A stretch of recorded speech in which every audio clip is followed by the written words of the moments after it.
So what I wanted to talk about today was hip extension. So have a chair, and we're going to scoot to the front edge of your chair and then spin sideways in it, right? So spin sideways and let this foot go down and get that out of the way there. Okay, so what we are going to work on here is letting our femur go behind our body. And what we tend to do is, I'm gonna put my arm up here, we tend to put it behind our body by pushing our ribs forward and tilting our pelvis forward. So that is a way of compensating, which many of us are very good at, and we do that for a lot of years until that mode of compensation ends up, you see how that is just right in my spine, right here in my spine, and it doesn't feel good, and it's not good. All right, so what we're gonna work on is bringing this pelvis back. It's gonna feel like you're tucking it under, but you're really just bringing it to neutral. And neutral is, if you look at your pelvis, or you feel your hips or your pelvis here, you've got these 2 points here, the ASIS, and then you have your pubic bone. And I want you to think of those like a pool table triangle that you rack the balls in, and you're gonna put that triangle here and stack it like I was a pool table but upright. It's where the analogy kind of falls apart. But anyway, I don't want the triangle to be tipped. I want it to be right vertical. And so it feels tucked under because many of us tend to be forward a bunch. So as soon as I do that, boy, the old hip flexors, the quadricep, all that whole line there starts to really go, starts to speak a little, or a lot maybe. All right, so let's try the other side. Spin it around. And I'm just starting with my back toes tucked. You can see that fine. Okay. And then I'm just gonna put my hands on my pelvis here, and here it's tipped forward, and I can feel it right away in my lower back. And I don't like that, so I'm gonna bring it, and again, it feels tucked under, but really I'm just coming to neutral. And then maybe that's when I can work at bringing, then I have the kind of a slippery floor here, so I can work at bringing that femur behind my pelvis. Yeah, and you see my chair is the right height, that my leg is just hanging there. So I'm kind of letting gravity do a bit of my stretching. Oh, I think I could stay here a while, but we'll move on. All right, back to the first side. Well, let's go back to the first side. And then we can flip, just to change it up here, flip the top of your foot down.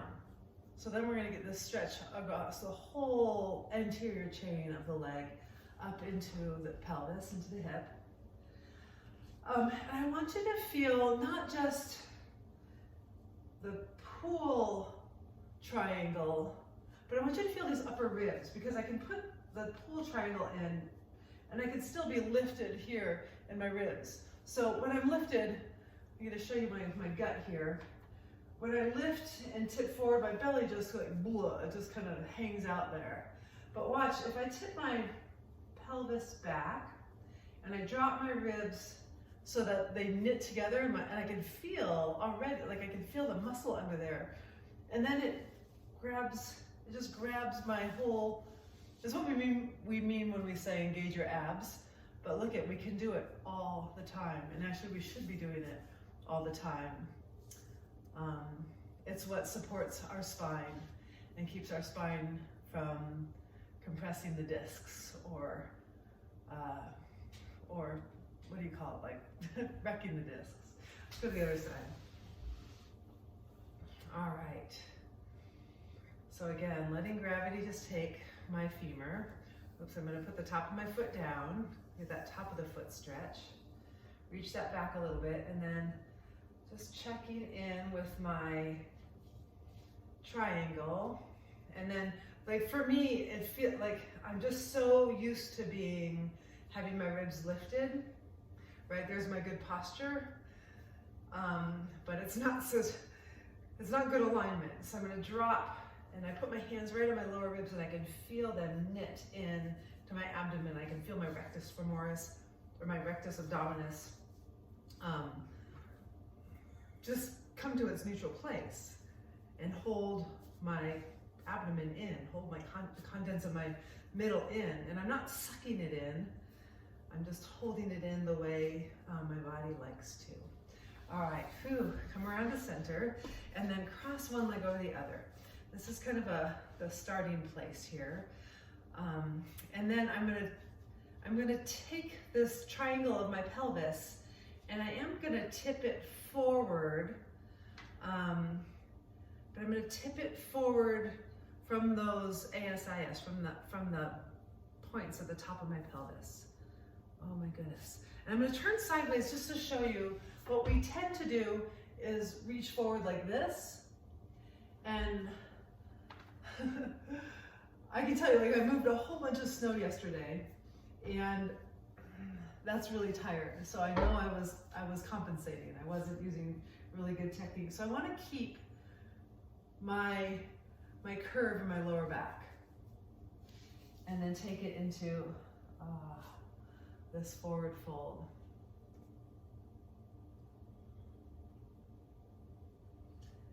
So some of you, actually I'll show it on the other side. When I started this morning, I already warmed up, but when I started this morning, like, this was plenty. I wasn't even able to go forward. So just give yourself time. So you can cross your leg over tightly.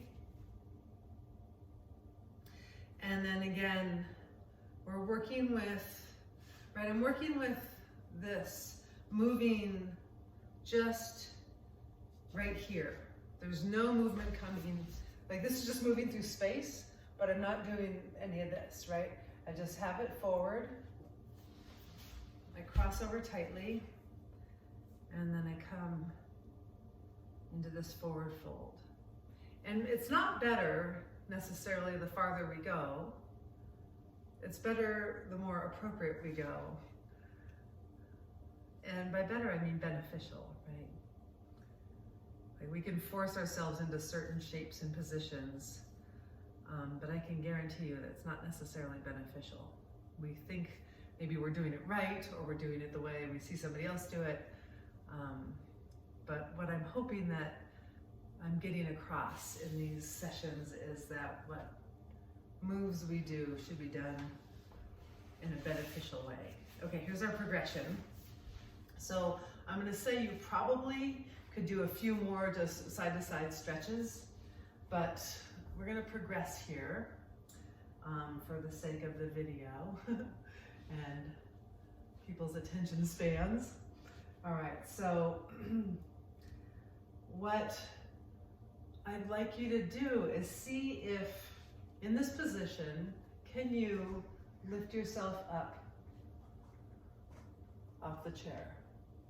Maybe you grab hold of the chair. First I was like, oh, this chair has arms, it's not the right kind, but it's kind of handy. Can you push down? Do you have to push down? That's something to notice. Do you, like, come way forward and come up? And just take note of that. Let's try the other side. I'm gonna get this out of the way. I put it there so for the top of the foot, but it's fine. All right. All right, so do I notice, if I go to try to stand up here, does nothing happen? Do I need to unweight like I'm taking the weight off of my leg, my back leg, and putting it onto my front quadricep, because that's the muscle that I'm accustomed to using? So can you just keep your weight, all those things stacked, and come on up. There it is. Boy, I feel pretty wobbly this morning. I moved a ton of snow yesterday. My legs are sore. Okay. So I'm just noticing, is my tendency to unweight, is my tendency to push? Do I use, like, momentum to get up, right? And you can feel this out, like, just when you go to your next, I don't know if people are going to yoga classes, but just getting up off the floor or standing up out of a chair or anything. Notice how much we unweight our legs. And I just like to point out that it's a really handy thing to be able to lift your own body weight, at least your own torso weight with your legs. Okay, so here's the progression. If this was easy and you didn't feel a ton, not even a ton, if you wanted some more, you can come here. Oh my goodness. I think that's where I am this morning. It feels good.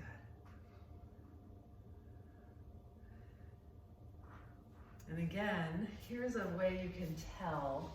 Some of us are so used to being here, rounded, that it just feels right, like that feels relaxed. But I can tell you your back does not appreciate that. So I'm gonna I'm lifting myself just by tipping forward at my hip, right where my femur comes into my pelvis. And I'm tipping that, I'm closing up this little gap here.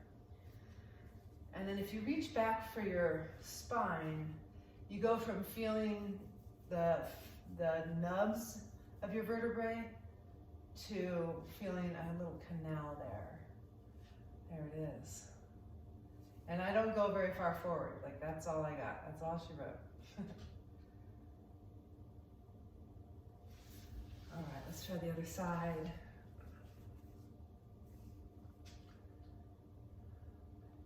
And you can just like cradle it, hold it like a baby, rock it back and forth a little. You can also do your toe stretches. You can try to hold your own hand or hold your own foot here, and try to do this with your hand and your foot. Apparently, you're supposed to be able to, and I've made quite a bit of progress, but still a lot of tension in my toes. From wearing, I always thought I should wear nice tight shoes, boots and shoes, because that's kind of what the literature tells, but it just ended up encapsulating my foot and immobilizing it. All right, and then here, let's do a forward fold, just sitting forward fold over your legs. And even here, I'm checking my back. Do I feel those nubs in the center of my spine, or do I feel a canal there? And if I go all the way down, like I'm just kind of collapsed over my legs, but I lose the integrity of the stretch, and I lose really kind of the benefit of it into my hips and my back. All right, you guys. Thanks for listening. Thanks for doing beneficial things for your body, and get out there and carry it off into your life. I'd appreciate it if you give me a like and a subscribe, and maybe make a comment or leave me a question, because it really makes it more rewarding when we have that kind of interaction. So thanks for watching.